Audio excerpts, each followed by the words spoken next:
અમરેલી જિલ્લામાં ખેડૂતો મુશ્કેલીમાં મુકાયા છે. મગફળીનું વાવેતર કર્યા બાદ લાંબા દિવસથી વરસાદ ન પડવાને કારણે ખેડૂતો મુશ્કેલીમાં મુકાયા છે.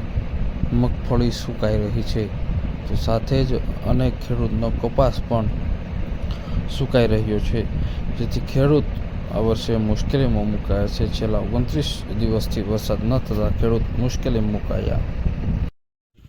છેલ્લા 25-30 દિવસથી વરસાદ ખેંચાતા ખેડૂતો અત્યારે ખૂબ મુશ્કેલીમાં મગફળી અને કપાસના પાકમાં વરસાદ ખેંચાતા, એમાં ખાસ મગફળીમાં અત્યારે સૂયા બેસવાનો સમય હોય છે, એટલે વરસાદ ખેંચાતા ખેડૂતો ખૂબ જ મુશ્કેલ બેહાલ થયા છે.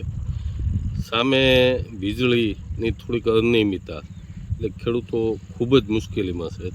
તાત્કાલિક જો 4-5 દિવસમાં વરસાદ થાય તો ખેડૂતોને ફાયદો, નહીતર પછી ખેડૂતોનું વરસ આખું કરી જાય તેવી પરિસ્થિતિ છે. આ મોસમમાં શરૂઆતમાં ખૂબ જ સારો વરસાદ હતો, પરંતુ છેલ્લા દોઢક માસથી સૌરાષ્ટ્ર સહિત ગુજરાતભરના મોટાભાગના વિસ્તારોમાં વરસાદ ખેંચાવાના હિસાબે ખેડૂતોના જીવ તાળવે ચોંટી ગયા છે.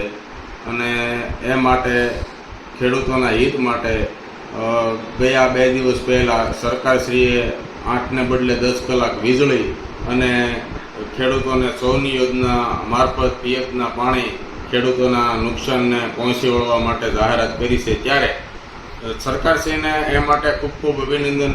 પરંતુ અમારા સાવરકુંડલા તાલુકાનો વિસ્તારમાં હજુ સુધી કોઈ પણ ડેમમાં સૌની યોજનાના પાણી પહોંચ્યા નથી આજ દિન સુધી. એટલે અમારા માટે તો સરકારે આ જાહેરાત કરી છે, પરંતુ એનો કોઈ પિયત માટેના પાણીનો લાભ નહીં મળી શકે.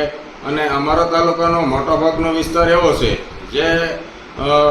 જે જમીનના તળ ખૂબ જ મોળા અને ખારાશવાળા પાણી છે, જેના હિસાબે એ વિસ્તારમાં ચોમાસું ખેતી સિવાય કોઈ ખેતી થઈ શકતી નથી, જેના હિસાબે ત્યાં સૌની યોજનાની ખાસી જરૂરિયાત છે. હું છેલ્લા લગભગ 5 વર્ષથી સૌની યોજના સાવરકુંડલા તાલુકાને મળે તે માટે અવારનવાર સરકારશ્રીને રજૂઆત કરી રહ્યો છું, પરંતુ હજી સુધી સૌની યોજનાના અમારા તાલુકાને લાભ મળ્યો નથી. અમારા તાલુકાના આસપાસના વિસ્તાર ગારિયાધાર તાલુકો, જેસર તાલુકો, કુંકાવાવ તાલુકો, ધારી તાલુકો, રાજુલા તાલુકો, બધા જ તાલુકામાં સૌની યોજનાના પાણી પહોંચ્યા છે.